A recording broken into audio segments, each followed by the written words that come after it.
Ahora sí, ya con micrófono y todo. ¿Cómo estamos? ¿Bien? Ok. Hoy, yo anoche me acosté a dormir lo más de tranquilo. Vengo de una semana de unas trasnochadas tremendas y dije, por fin llegó el sábado y esta noche voy a dormir como un rey. 4 de la mañana suena mi celular. Y yo normalmente tengo mi celular en silencio. Yo no lo pongo a vibrar, pero no a sonar. Y no sé por qué tenía sonido. Y me desperté y Johan me dice, Carlos, ¿tienes una prédica por ahí? Y yo, ¿por qué? Vamos para camino a la clínica. Yo, oh. Así que téngame paciencia hoy, ¿vale? Estoy nervioso, entonces en realidad le voy a compartir lo que Dios me ha venido hablando durante un tiempo, que lo convertí en una prédica que Edgar pretende que sea de 40 minutos, no se los garantizo, pero ajá. Ustedes no tienen afán, ¿cierto? Hoy es domingo, entonces, ok. Antes de arrancar, estamos felices con la noticia del nacimiento de Abby, muy contentos. La Biblia dice que nosotros debemos estar en la casa donde hay gozo, pero también donde hay luto. Y una persona miembro de la comunidad online que se reúne con nosotros, vía online desde México, perdió a su mamá anoche. Ella es Marisol Mendoza. Marisol se conecta los domingos también con nosotros. Marisol, si estás con nosotros conectada o vas a ver esto más tarde, queremos decirte que en We Church te estamos acompañando en este momento difícil.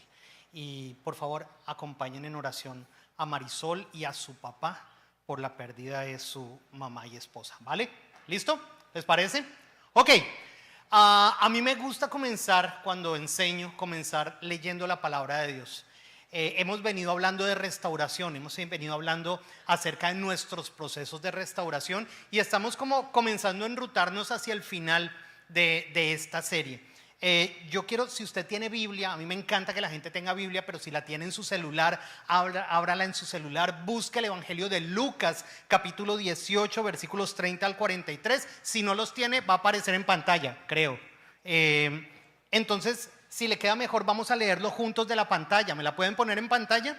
Y lo leemos juntos. Le puse como título a la enseñanza de hoy, Dios habla. Dígale a la persona que está a su lado, Dios habla. No tenemos un Dios mudo, tenemos un Dios que habla. ¿Listo? Diga conmigo, Dios habla. Ok, y vamos a leer juntos este pasaje. Está en Lucas, capítulo 18, 30 al 43. Probablemente sea menos. No importa, el caso es que lo que está ahí lo vamos a leer. Léalo conmigo, mire lo que dice. Sucedió que al acercarse Jesús, ¿desayunaron? ¿Sí? Ok, entonces vamos a leer en alta voz. Vamos a leer en vivo. ¿Cómo se dice? En voz alta. Esa era la palabra, en voz alta. Léalo conmigo, dice.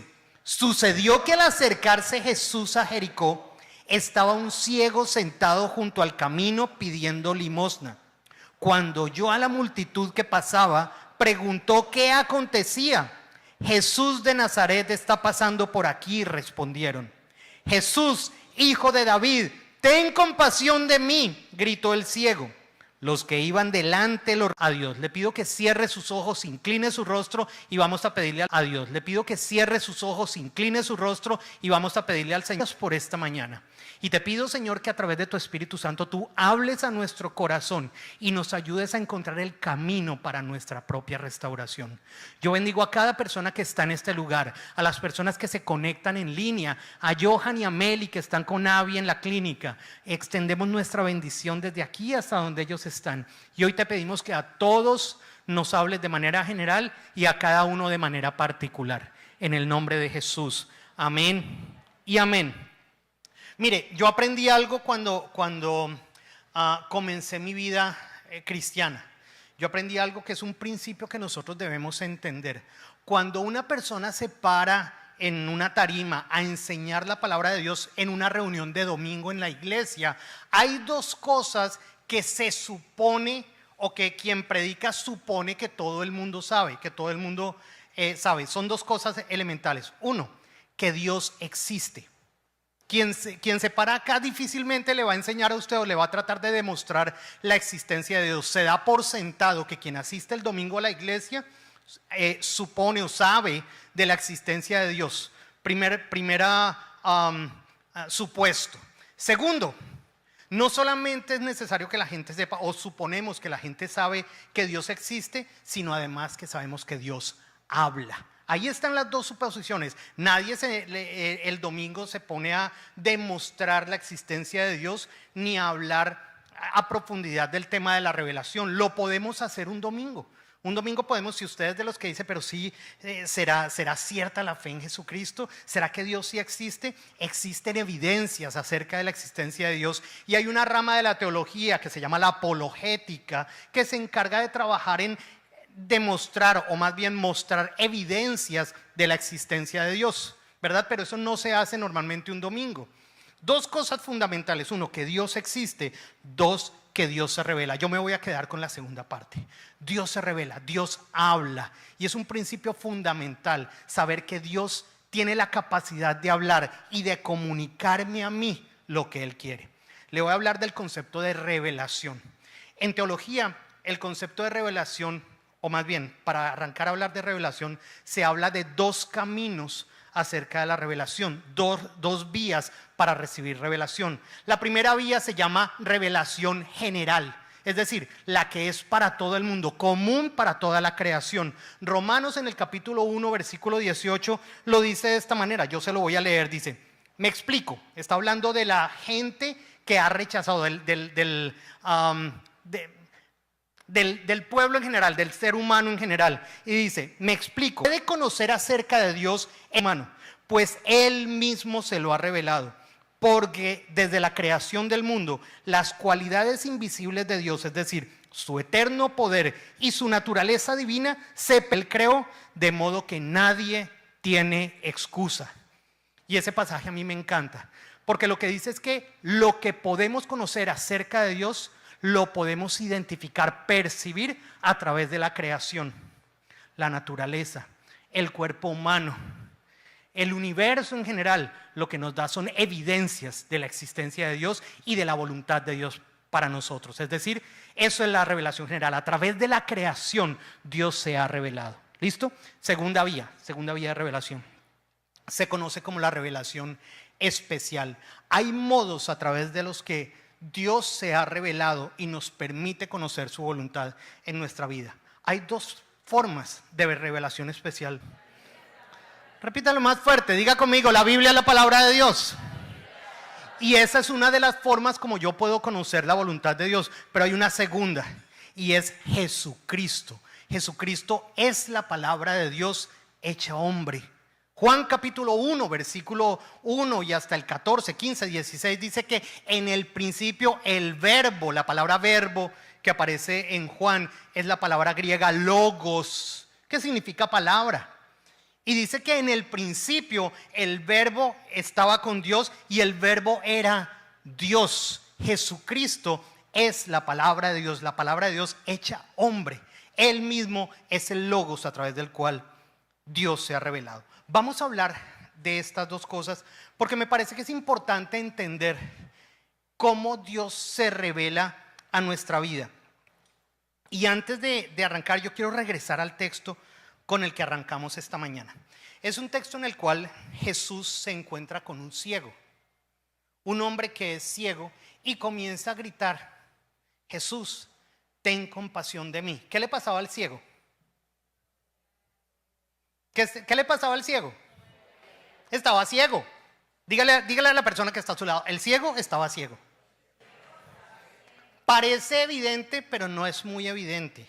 Porque hay gente que se acostumbra a vivir sin ver, a vivir sin entender el mundo en el que vive, y así vive, ¿verdad? Este ciego sabía que era ciego y no quería estar de esa manera. Y me encanta lo que dice el texto. Dice: cuando escuchó que la multitud estaba alborotada, dice: ¿qué está pasando? Y le responden: Jesús de Nazaret está pasando por aquí.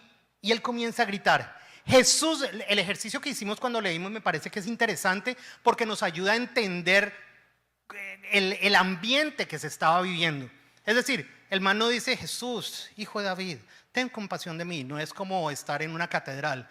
No, el man estaba gritando, y gritando fuerte, buscando que Jesús le respondiera. Recuerde que Jesús es la voz de Dios. Jesús no solamente la voz de Dios, sino que es Dios y es la palabra de Dios hecho hombre. Génesis además nos dice que Dios crea, hace toda la creación y la hace a través de la palabra, ¿verdad? Cuando Dios dice que la luz se haga, lo que utiliza es la palabra para la creación. Es decir, Jesús interviene en todo el proceso de la creación. Y este hombre está buscando que Jesús le responda. Mire lo que dice. Jesús, hijo de David, ten compasión de mí, gritó el ciego.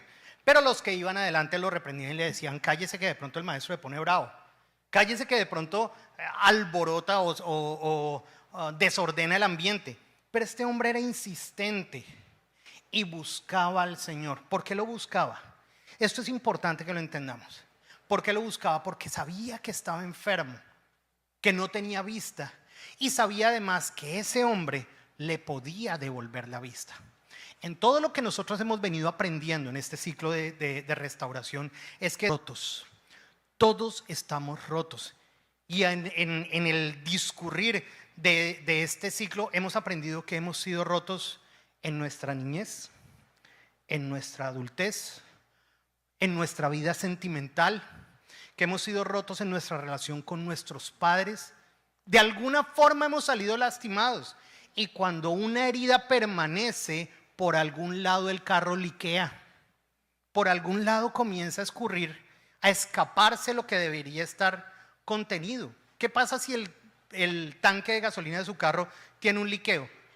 Con el tiempo usted se va a quedar sin gasolina, algo no va a marchar bien.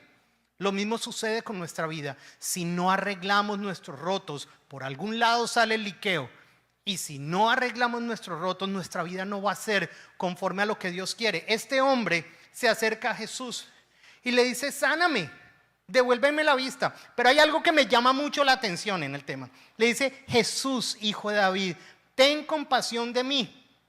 Y dice el texto que Jesús se detuvo y mandó que se lo trajeran. Cuando el ciego se acercó, le preguntó Jesús: ¿qué quieres que haga por ti? ¿Acaso no era evidente? O sea, se acerca al ciego. ¿Ustedes han visto un ciego? Una persona que no tiene reconocible.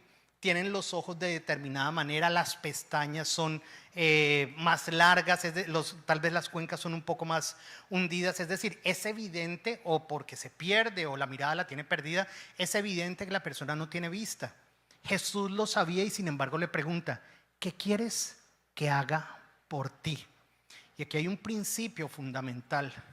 Yo necesito pedirle a Jesús.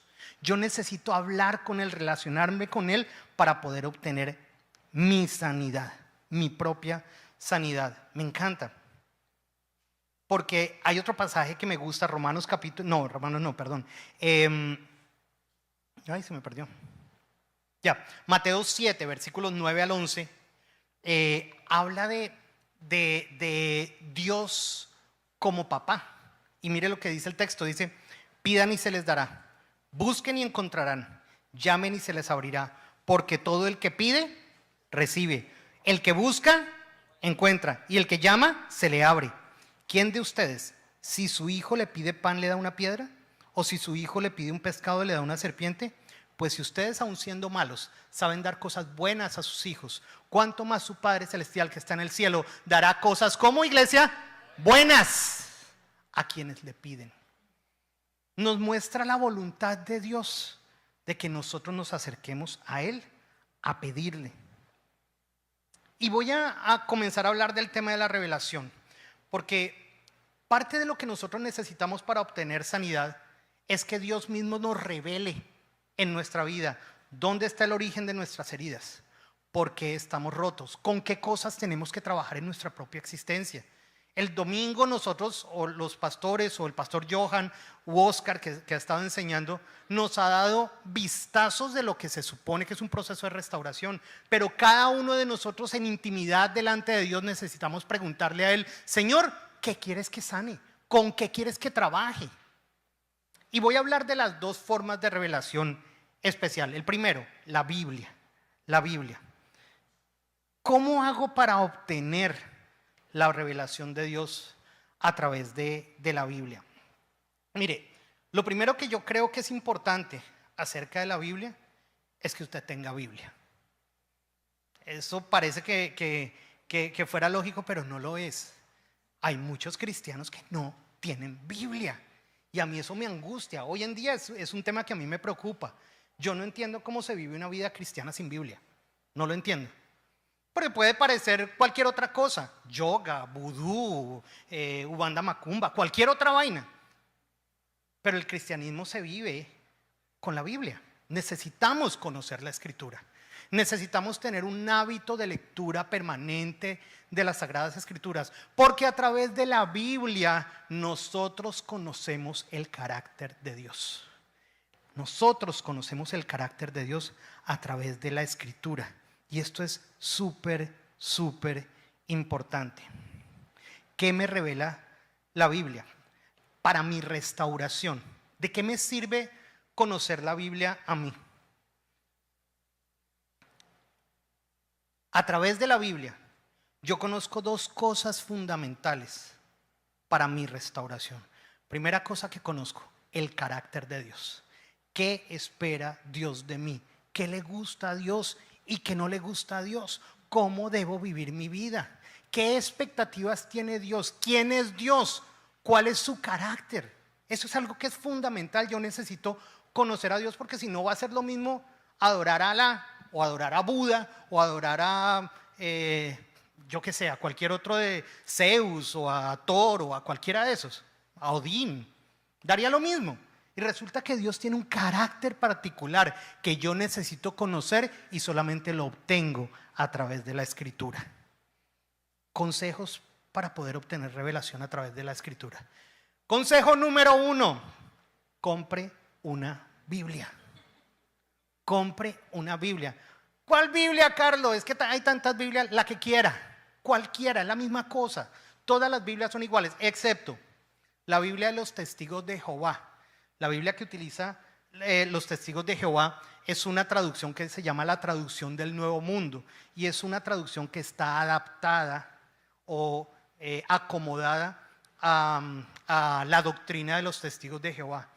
De resto, cualquier Biblia, ya sea católica o las que utilizan normalmente, las traducciones que se utilizan en la iglesia cristiana protestante, en inglés, en portugués, en alemán, en español, cualquiera funciona. Hay unas diferencias entre Biblia católica y Biblia que utilizamos los cristianos, de unos libros que se conocen como deuterocanónicos, que los católicos aceptan y el pueblo judío y los cristianos no aceptamos como libros revelados. ¿Eso quiere decir que son peligrosos? No, no son peligrosos.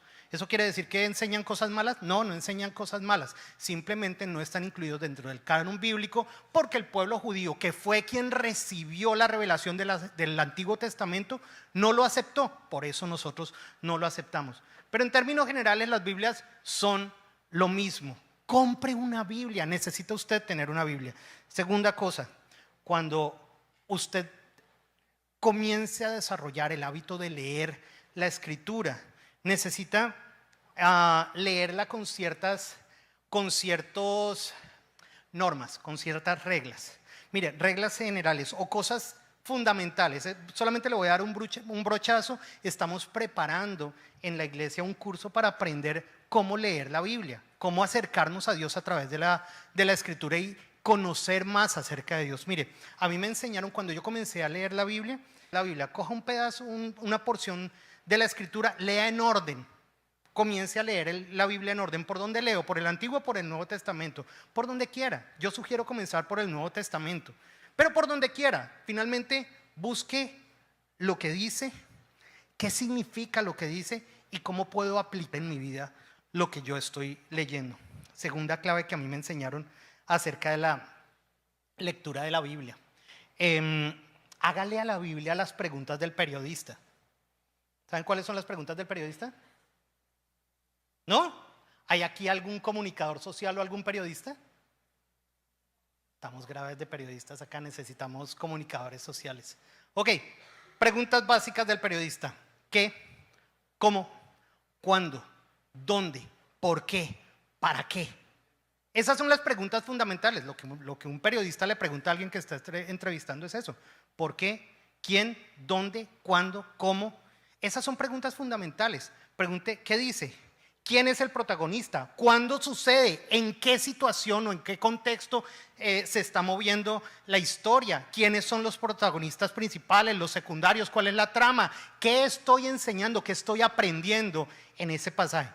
Utilizar las preguntas del periodista me ayuda a obtener información clave que el Señor tiene guardada para mí.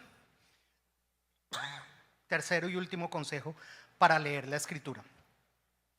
La Biblia no está escrito todo de manera literal. Todo el libro no está escrito de manera literal. A mí me enseñaron que existen 4 contextos que yo tengo que aprender o conocer al leer la Escritura. Contexto número 1 se conoce como el contexto literal. Lo que la Biblia dice, así es. Por ejemplo, cuando la Biblia dice, no matarás, ¿qué quiere decir eso? No mates, punto. No le puedo dar una interpretación diferente. Cuando la Biblia dice, no adulteres, ¿qué significa eso? Eso no tiene excusa, simplemente dice, no adulteres, punto. Contexto número 2, hay un contexto que se llama el contexto histórico. Hay cosas que están escritas en la Biblia que eran aplicables en el tiempo histórico del pueblo de Dios, que hoy en día no aplican. Le voy a contar algunos que son importantes. La Biblia dice que todos los miembros del pueblo de Dios que vivían en el desierto tenían que tener al cinto una estaca. Si eso lo aplicáramos hoy, todos los cristianos deberíamos tener una estaca en el cinturón. ¿Por qué la gente tenía que andar con una estaca en el cinturón? ¿Lo saben? ¿Alguien lo sabe? Ok, ellos vivían en el desierto. Y como vivían en el desierto, no habían inventado el alcantarillado ni los baños portátiles. La estaca era el baño portátil. La gente salía del campamento, se iba a la arena, cogía la estaca, abría un huequito, se sentaba sobre el huequito, hacía del 2 y después enterraba el huequito y listo. Ese era el baño portátil, era una forma de conservar la salud en el pueblo. ¿Por qué hoy en día no usamos estaca en el cinturón? Porque hay baños, para eso se diseñaron los sistemas de alcantarillado y los baños. No es necesario. Si usted necesita ser restaurado, si usted necesita ser sanado, si usted necesita recibir guía para todo lo que usted hace todos los días, vamos con algo para no decidir solos. Contamos con Dios. Diga conmigo, yo cuento con Dios. Y tengo al menos 2 formas de recibir su dirección. 1, la Escritura. 2, el Espíritu Santo. ¿Cómo hago entonces para oír la voz de Dios y que Él me diga con qué tengo que tratar hoy? ¿Con cuál de mis heridas tengo que tratar? ¿A quién tengo que perdonar? ¿Cuál de mis actitudes está errada? ¿Cómo tengo que direccionar a mis hijos? ¿Cómo tengo que direccionar mi matrimonio? ¿Qué cosas tengo que cambiar en mi vida? ¿Cómo hago para conocer el amor profundo de Dios por mí que me lleva a la auténtica restauración? Necesito tener tiempos a solas con Dios. Tiempo a solas con Dios. Voy a terminar la charla de hoy con 4 consejos básicos. Me voy a demorar 3 minutos en esto. 4 consejos básicos para aprender a escuchar la voz de Dios. Consejo número 1: separe un tiempo diario a solas con Dios. Separe un tiempo diario a solas con Dios. ¿Cuándo lo tiene que hacer? ¿En la mañana, en la noche, al mediodía? Cuando quiera, pero hágalo.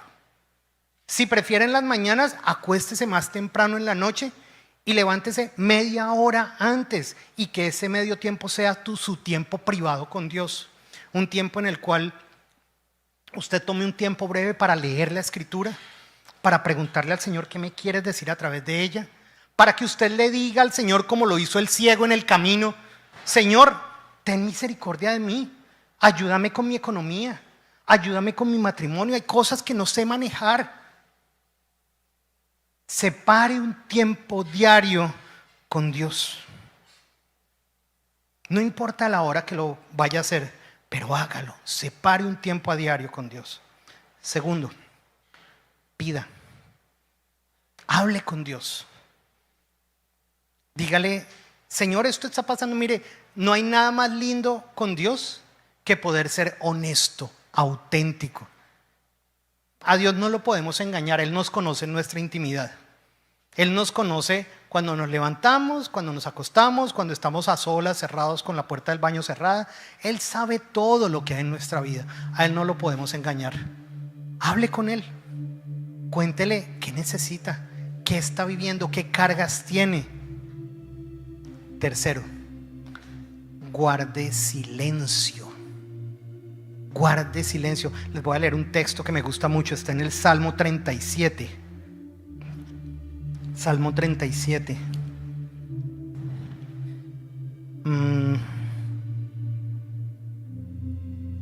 Me fui a Job. Ok, ahí está en la pantalla, gracias. Miren lo que dice el texto. Dice así. ¿Sí lo alcanzan a leer por allá? Ok, miren lo que dice. Guarda silencio ante el Señor y espera en Él con paciencia. Guarda silencio ante el Señor y espera en Él con paciencia. Creo que algo que nos falta a la mayoría de los cristianos es poder tomar un tiempo en silencio esperando que Dios me responda. Que cuando yo hablo, el Espíritu Santo me responda de la misma forma como le respondió a Felipe cuando tenía que ir a hablar con el eunuco, de la misma forma como le habló a Ananías cuando tenía que ir a imponerle las manos y a orar por Saulo. Guarde silencio y espere a que Dios le responda. Normalmente la respuesta de Dios, ¿a dónde llega? La Biblia dice que llega al corazón. Pero resulta que el corazón en tiempos de Jesús era lo que la ciencia de la época le asignaba la tarea de recibir los pensamientos, los sentimientos, la capacidad de análisis. Eso en esa época no se sabía que era el cerebro, se pensaba que era el corazón. Hoy sabemos que las funciones que la Biblia dice que se le asignaban al corazón están en el cerebro. Eso quiere decir que cuando Dios me hable, ¿a dónde va a llegar la respuesta de Dios? A mi mente. Ahí va a llegar. ¿Cómo hago para saber qué es la voz de Dios y no mi propio pensar o mi propio sentir? Eso requiere de entrenar y de comparar los pensamientos que llegan a mi mente con la verdad que está en la palabra de Dios. Por ejemplo, les voy a poner un ejemplo. Estoy orando por mi matrimonio y estoy orando y diciendo: Señor, está complicada la cosa, está difícil la cosa. ¿Será que me voy y dejo a mi esposa? Y a usted le llega el pensamiento: sí, déjala. ¿Qué tengo que hacer yo con ese pensamiento? Ir y comparar ese pensamiento conforme a lo que la Escritura dice. ¿Qué dice la Biblia acerca del matrimonio? Que lo que Dios ha unido no lo separe el hombre. El principio es que el matrimonio es en las buenas y en las malas hasta allá. Ahí está el principio. Todas las veces no, probablemente no. Hay algunas excepciones y por eso a veces es necesario buscar consejo. En algunos casos es necesario buscar consejo. Pero si en realidad no ha pasado nada que sea adjunto a las limitantes que la Biblia pone, yo tendría que analizar que ese tipo de pensamientos no coinciden con la voz de Dios. Déjalo todo, abandona tu trabajo y no sé, hay veces como que nos levantamos con unos sentires que decimos: eso es de Dios, y pasa el tiempo y resulta que no. Necesitamos escuchar la voz de Dios, pero compararla a la luz de la Escritura, y eso requiere un entrenamiento. Consejo 1: separe un tiempo a diario con Dios. Segundo, pida. Tercero, guarde silencio. Y cuarto, escuche la voz de Dios, porque en su intimidad Dios le va a hablar en lo que usted necesita a diario.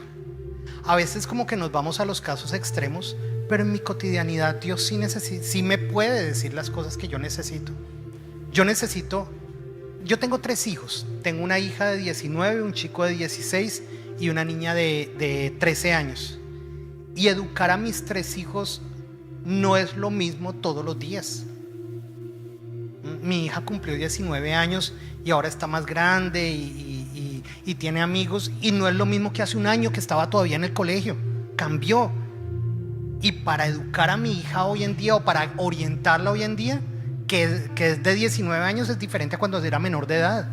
Y yo necesito todos los días que el Señor me esté enseñando.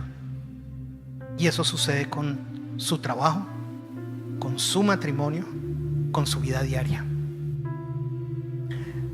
Quería compartirles esto esta mañana porque con lo que Dios nos ha venido enseñando en este ciclo de restauración, no se puede quedar simplemente en una enseñanza y llenar cuaderno o llenar cabeza.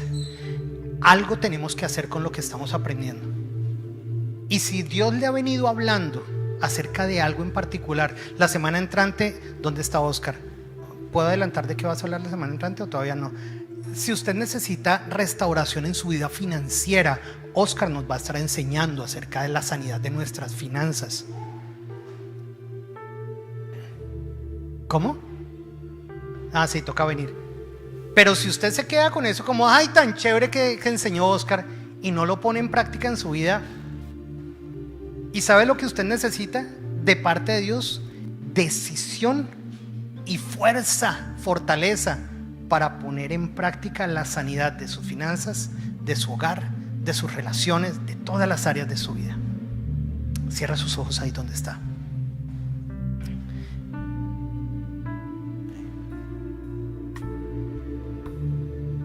Y dígale: Señor, yo te doy gracias. Gracias por esta mañana. Gracias por darnos la oportunidad de escuchar tu bendita voz. Perdónanos porque a veces hemos vivido una vida cristiana tan ligera, de domingo, cuando podemos sacarte provecho todos los días. Hoy yo te pido que así como tú has enamorado a tantas personas a lo largo de la humanidad, hoy nos enamores más de ti. Que te reveles a nuestras vidas, Señor, y que nos des la decisión de relacionarnos contigo todos los días, porque necesitamos ser sanados. Padre, hoy pongo en tus manos la vida de cada persona que está esta mañana aquí, de las personas que se conectan de forma virtual, y trae a nuestras vidas la decisión de acercarnos con confianza a ti. Tú eres nuestro Padre de amor. Revélanos tu amor por nosotros. Sana nuestras heridas, sana nuestros matrimonios, sana nuestras vidas. Te bendecimos, Señor, y entregamos esta noche, esta mañana en tus manos, en el nombre de Jesús. Amén y amén.